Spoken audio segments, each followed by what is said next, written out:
প্রেমিকের সঙ্গে ঘর বাঁধতে পথের কাঁটা স্বামীকে সরানোর পরিকল্পনা, খুনের সুপারি দিয়েছিলেন স্ত্রী। নাবালক ছেলের সাক্ষীতে 12 বছর পর দোষী সাব্যস্ত হলো মা সহ 7 জন। হুগলির পোলবা থানার পাটনা গ্রামের বাসিন্দা কৃষ্ণ মালকে গলা কেটে খুন করা হয় গত 2012 সালের 28শে মার্চ। পুলিশ যখন খবর পেয়ে তদন্তে যায়, কৃষ্ণা মালের স্ত্রী রীনা মাল পুলিশকে জানান বাড়িতে ডাকাত পড়েছিল। তাকে আর ছেলেকে হাত বেঁধে তারা স্বামীকে খুন করে গহনা টাকা লুট করে নিয়ে চলে যায়। দুষ্কৃতীরা তাকে ধর্ষণ করে বলেও সে সময় অভিযোগ করেছিলেন। পোলবা থানার পুলিশ ঘটনার তদন্ত শুরু করে জিজ্ঞাসাবাদ করে চাঞ্চল্যকর তথ্য জানতে পারে। কৃষ্ণ মালের সঙ্গে তার স্ত্রী রীনা মালের বয়সের ফারাক ছিল প্রায় 20 বছরের। তাদের 12 বছরের এক ছেলে রয়েছে। স্বামীর সঙ্গে সুখী ছিলেন না রীনা। বলাগড়ের জিকো পাল নামে এক যুবকের সঙ্গে প্রেমের সম্পর্ক তৈরি হয় তার। জিকো বলাগড় থেকে পোলবায় যাওয়া আসা করত বাইক নিয়ে। সেই প্রেমিকের সঙ্গে যুক্তি করে 5 জন দুষ্কৃতীকে সুপারি দেওয়া হয় কৃষ্ণকে দুনিয়া থেকে সরিয়ে দেওয়ার। পরিকল্পনা মাফিক ঘটনার দিন দুষ্কৃতীরা গভীর রাতে কৃষ্ণ মালের বাড়িতে ঢোকে। দরজা খুলে দেন রীনা। ডাকাতি করতে এসে গৃহকর্তাকে খুন করে দিয়ে গেছে ডাকাতরা, এমনই পরিকল্পনা করা হয়। কিন্তু পুলিশি তদন্তে উঠে আসে চাঞ্চল্যকর তথ্য। রীনার জিকোর সঙ্গে প্রেম, তার স্বামীকে খুন, সাজানো ডাকাতি, সব পরিকল্পনা জানতে পারে তদন্তকারীরা। এরপর 4 এপ্রিল একে একে অভিযুক্ত রীনা মাল, জিকো পাল, দীপঙ্কর পাল, বিশ্বজিৎ চক্রবর্তী, লক্ষ্মীকান্ত চক্রবর্তী, অভিজিৎ চক্রবর্তী, রাজা দাসকে গ্রেপ্তার করে পুলিশ। চুঁচড়া আদালতের সরকারি আইনজীবী বিদ্যুৎ রায় চৌধুরী বলেন, এই মামলায় 18 জন সাক্ষী দেয়, যার মধ্যে উল্লেখযোগ্য ছিল মৃতের নাবালক ছেলের বয়ান। আজ চুঁচড়া আদালতের তৃতীয় অতিরিক্ত জেলা দায়রা বিচারক কৌস্তব মুখোপাধ্যায় 7 জনকেই দোষী সাব্যস্ত করেন। আগামী 26শে জুলাই হবে সাজা ঘোষণা। রীনা মাল গত 13 বছর ধরেই হুগলি জেলে বন্দী। 4 জন দুষ্কৃতী একবার পুলিশের চোখে লঙ্কার গুঁড়ো দিয়ে পালিয়ে আবার ধরা পড়ে। সবাই এখন জেলে বন্দী অবস্থায় রয়েছেন। ব্যাপার হচ্ছে ইংরাজি 28/3/2012 এই আমাদের গোলবা থানার পাটনা বলে একটা জায়গা আছে, গ্রাম। সেখানে একজন ভদ্রলোক আর কৃষ্ণচন্দ্র মাল, তিনি মার্ডার হন।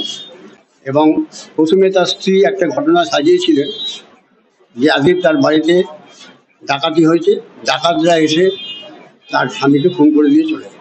পরবর্তীকালে যখন এবং তিনি একটা কমপ্লেন করেন সেই মর্মে, এই কমপ্লেনটা উনি করেছেন 28/3/2012 পোলবা থানায়। কিন্তু পরবর্তীকালে যখন তদন্তকালে দেখা যায় যে ইনি হচ্ছেন মেন কালপিট, রীনা মাল। ইনি তার স্বামীর যেহেতু বয়সটা তার থেকে একটু বেশি, এবং তার সঙ্গে রীনা মালের সঙ্গে জিকো পাল বলে একজনের অবৈধ সম্পর্ক ছিল, এবং সেই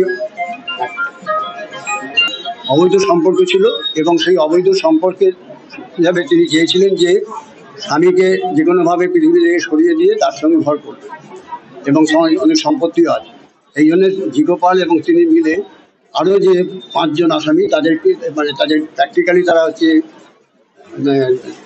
কিলার, তাদের ভাড়া করা হয়েছিল, এবং তাদের ভাড়া করে নিয়ে এসে ওই ঘটনা সাজিয়ে তাকে ওই দিনকে মার্ডার করা হয়। এবং মার্ডার করার পরে এই মামলাতে মেন সাক্ষী দেয় এই ভদ্রমহিলার ছেলে, তখন তার বয়স ছিল 12 বছর, কুশল মাল।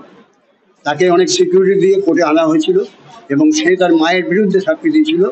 এবং সবথেকে বড় কথা হচ্ছে মা জুডিশিয়াল ম্যাজিস্ট্রেটের কাছে, চিফ জুডিশিয়াল ম্যাজিস্ট্রেটের কাছে সে নিজের দোষ স্বীকার করেছিল, 164 স্টেটমেন্ট নিয়েছিল। এবং সেই দোষ স্বীকারের পরবর্তীকালে দেখা যায় যে উনি অ্যাডমিশন করেছেন। শুধু তাই নয়, যখন মামলায় যখন জেরা হয় তখন আসামি পক্ষ থেকে এমন কিছু প্রশ্ন করা হয়, তাতেও অ্যাডমিশন হয়।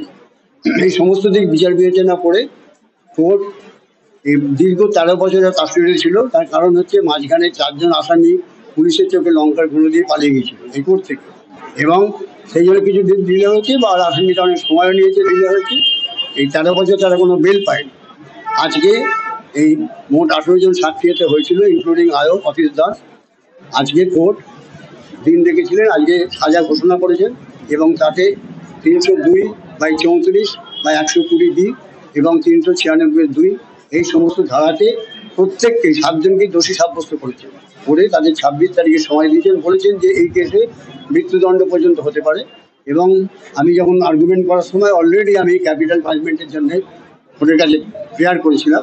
সেইটা আগামী 26 তারিখে আমরা বলার স্কোপ আছে, আসামি পক্ষে বলার স্কোপ আছে, সেই অবস্থায় রেখেছেন। মোট যে 7 জন আসামি, তারা হচ্ছে রীনা মাল হচ্ছেন মেন, যিনি তার হাজব্যান্ডকে মারিয়েছেন। তার সঙ্গে জিকো পালের অবৈধ সম্পর্ক ছিল। তার সঙ্গে ছিলেন দীপঙ্কর পাল, লক্ষ্মীকান্ত চক্রবর্তী, বিশ্বজিৎ চক্রবর্তী, অভিজিৎ চক্রবর্তী এবং রাজা দাস। এবং এরা এখন বিভিন্ন জেলে আছে, হুগলি জেলে 3 জন আছে, বারুইপুরে আছে, দমদমে আছে। এভাবে সমস্ত হায়ার করা হয়েছিল টাকা, এদেরকে হায়ার করা হয়েছিল টাকা। অন্য জেলায় বাড়ি নাকি এদের বাড়ি? হ্যাঁ, এটা লোকাল সব নয়, বিভিন্ন জায়গা থেকে। হ্যাঁ, এবং তাদেরকে নিয়ে এসে একটা ঘটনা সাজানো হয়েছিল, আসিফ বাড়িতে ডাকাতি হয়েছে। টাকা করেছে এবং তাকে পরিষ্কার কথা হচ্ছে রিনামাল তাদের দরজা খুলে দিয়েছে, তাদের ঢোকার জন্য দরজা খুলে দিয়েছে।